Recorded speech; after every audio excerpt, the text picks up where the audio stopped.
So hello guys, welcome back to another brand new video guys. আজকের ভিডিওতে আমরা শিখব কিভাবে এই ধরনের নেম ডিজাইনগুলো করতে হয়। যদিও এর আগে এ নিয়ে অনেকগুলো ভিডিও আপলোড করেছি, তারপর আজকে নতুনভাবে নতুন নিয়মে আবারও শেখাবো কিভাবে তোমরা খুব সহজেই এই ধরনের নেম ডিজাইনগুলো করতে পারো।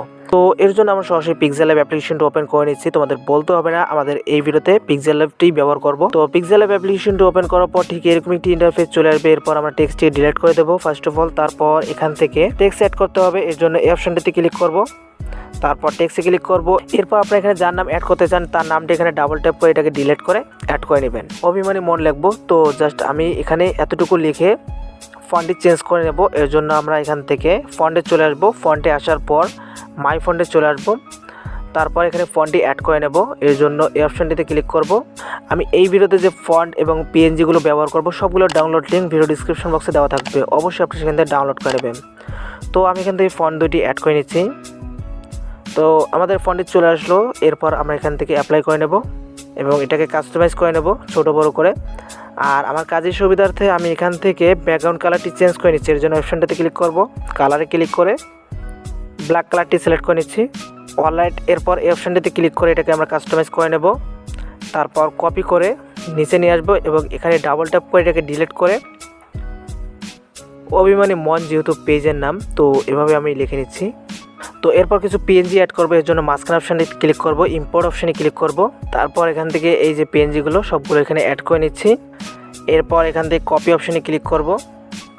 তো এখানে কিন্তু দুইটা চলে আসবে। এরপর যে কোনো একটা সিলেক্ট করে ক্রপ অপশানে ক্লিক করে দেবো। তারপর সর্বপ্রথম আমরা এই পাতাটিকে আমরা কপি করে নেব। এরপর রাইট অপশানে ক্লিক করব। তো দেখতে পাবেন এই যে আমাদের পাতাটি চলে আসবে। আর নিচের লেয়ারটিকে আমরা এভাবে হাইড করে দেব, তাহলে কিন্তু আমরা ইজিলি কাজগুলো করতে পারবো। এরপর আমরা এটাকে ছোটো করে দেব। আর যেখানে ইচ্ছা সেখানে আপনারা এটাকে অ্যাড করে দিতে পারেন। তো আমি এখানে অ্যাড করে দিচ্ছি। তারপর কপি করে এখানে একটা অ্যাড করে দিলাম। তারপর লেয়ারে ক্লিক করে এই লেয়ারটিকে আবার আমরা উপরে নিয়ে আসবো। তারপর এখান থেকে আপনারা যেটা অ্যাড করতে চান সেটা এখান থেকে ক্রপ করে নেবেন সেম প্রসেসে। এরপর আমরা এটাকে নিচে এই জায়গায় এভাবে সেট করে দিচ্ছি। তারপর টেক্সটের অর্থাৎ লেখার যে মাঝখানের অংশগুলো এগুলোতে আমরা কালার করব। এর জন্য এখানে ড্র অপশানে ক্লিক করব। তারপর এখান থেকে কালারটি সিলেক্ট করে নেব, আমি রেড কালারটি সিলেক্ট করে নিলাম। তারপর এখান থেকে এই অপশানটিতে ক্লিক করে ফটোকে জুম করে নেব। তারপর আবার এই অপশানটিতে ক্লিক করব। এরপর ফাঁকা যে অংশগুলো থাকবে এগুলোতে আমরা এইভাবে ড্র করব।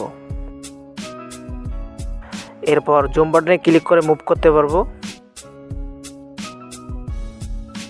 তারপর আবার জুম বাটনে ক্লিক করে এটাকে একদম জুম আউট করে দেব এবং আবারও জুম বাটনে ক্লিক করে দিতে হবে এবং রাইট অপশানে ক্লিক করে দিতে হবে। তো দেখতে পাবেন এগুলো কিন্তু এলোমেলোভাবে সেট আপ হবে। তো এগুলোকে ভালোভাবে সেট আপ করার জন্য টু ব্যাক অপশানে ক্লিক করে দিলে এগুলো অটোমেটিকলি সেট হয়ে যাবে। তো এরপর আমরা এই নেমটিকে আমরা ইংরেজিতে লিখব, আমাদের পেজের নেমটি ইংরেজিতে লিখব। তো আমি লিখে নিলাম। এরপর এখান থেকে সবগুলো লেটার ক্যাপিটাল করে নেব। এর জন্য এই অপশানটিতে ক্লিক করব, রাইট অপশানে ক্লিক করব। তো এটাকে এই টেক্সটটিকে আমরা এখানে অ্যাড করে দিতে পারি। তার আগে আমাদের এখান থেকে ফন্টটি চেঞ্জ করে নিতে হবে। ইংরেজি সুন্দর একটা ফন্ট, এখানে অনেকগুলো ফন্ট পেয়ে যাবেন ডিফল্টে, যে কোনো একটি ফন্ট অ্যাড করে নেবেন। এরপর আবার মাঝখানে অপশানটিতে ক্লিক করব, ইম্পোর্ট অপশানে ক্লিক করব, আরও একটি পিএনজি অ্যাড করে নেব এবং এই পিএনজিটিকে এভাবে বড় করে দেব এবং এইভাবে আপনারা এটাকে সেট আপ করে নেবেন। তারপর লেয়ারে ক্লিক করে দিবেন। এরপর এখান থেকে সবগুলো লেয়ারকে মার্জ করে নিতে হবে। আমি আবারও দেখাচ্ছি, লেয়ারে ক্লিক করে এই অপশানটিতে ক্লিক করে দিতে হবে। তারপর সবগুলো লেয়ারকে টিকমার্ক করে মাঝখানে অপশানটাতে ক্লিক করে ওকে অপশানে ক্লিক করে দিতে হবে। তাহলে সবগুলো লেয়ার মিলে আমাদের একটা লেয়ার হয়ে যাবে। এরপর আমরা এভাবে দেখতে পাচ্ছেন সবগুলো লেয়ার মিলে কিন্তু আমাদের একটা লেয়ার হয়ে গেছে এবং এটাকে আমরা ছোটো বড়ো করতে পারবো। তো এখন আমাদের এখানে ব্যাকগ্রাউন্ড অ্যাড করতে হবে। এর জন্য এখান থেকে এই অপশানটিতে ক্লিক করব, 3 ডটে ইউজ ইমেজ ফ্রম গ্যালারিতে ক্লিক করব। তারপর এই ব্যাকগ্রাউন্ডটি অ্যাড করে নিচ্ছি। লক অপশানে ক্লিক করে এখান থেকে ফুল ফটোকে জুম করে নেবেন। তারপর রাইট অপশানে ক্লিক করে দেবেন। তো দেখতে পাচ্ছেন আমাদের ফটোটি চলে আসলো। এরপর আমাদের এখানে যেটা করতে হবে অপশানগুলো এদিকে নিয়ে আসতে হবে। এখান থেকে সর্বপ্রথম শ্যাডোটি এনেবল করে দেব। শ্যাডো এনেবল হয়ে গেলে আমরা এখান থেকে 3D শেপ অপশানে ক্লিক করব, এটাকে এনেবল করে দেব এবং আমাদের টেক্সটটি একটু কম বাড়া করে নেব, তাহলে কিন্তু এটা ঠিক হয়ে যাবে।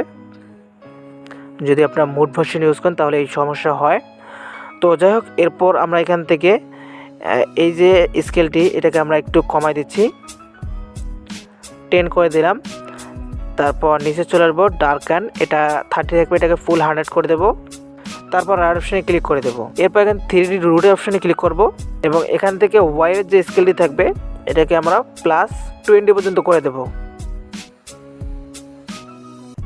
তো গাইজ ফাইনালি কিন্তু আমাদের লোগো ক্রিয়েট হয়ে গেছে। এরপর আমরা এটাকে সেভ করে নেব। এর জন্য শেয়ার বাটনে ক্লিক করে কাস্টমে ক্লিক করে আলট্রা করে সেভ করে নেব। তো গাইজ এই ছিল আজকের ভিডিওটি কেমন লাগলো অবশ্যই কমেন্টে জানাবেন। আর এখন যদি ভিডিওতে লাইক না করে থাকেন অথবা চ্যানেলকে সাবস্ক্রাইব না করে থাকেন তো অবশ্যই ভিডিওতে লাইক করে চ্যানেলকে সাবস্ক্রাইব করে নেবেন। তো গাইজ কথা হবে নেক্সট কোনো ভিডিওতে, সে পর্যন্ত ভালো থাকবেন, সুস্থ থাকবেন, আল্লাহ হাফেজ।